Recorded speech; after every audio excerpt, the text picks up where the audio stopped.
Welcome to SEC Second Look on AL.com with Mike Herndon. We're looking back at the first week of the SEC season, starting with the defenses, Mike Herndon. Maybe it's not the year of defense in the SEC in 2014. Yeah, I mean, I was kicked off real quick with South Carolina, traditionally a pretty good defensive team, just getting shredded. Texas A&M, even though they won big, showed some defensive lapses.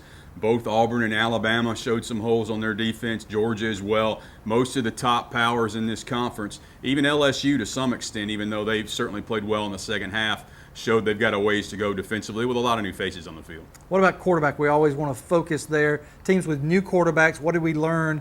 Alabama, LSU, and others in terms of the quarterback position? Well, certainly we learned Texas A&M's got a great quarterback and knows how to get them ready to play. Kenny Hill jumped right into the Heisman conversation. If he continues to play like that, he'll pick up right where Johnny Manziel left off.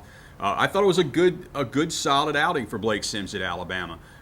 Certainly they didn't go downfield very much, and you're not going to get a lot of that out of him. That's not his strength. But for what he can do, I thought he did it pretty well. That competition's ongoing, according to Nick Saban. We should see some Jake Coker this week as well. LSU, I think Anthony Jennings did enough to probably solidify himself as the first guy going in, but we're going to continue to see some more Brandon Harris as well. So those are two situations to watch. And then, of course, Vanderbilt, who knows?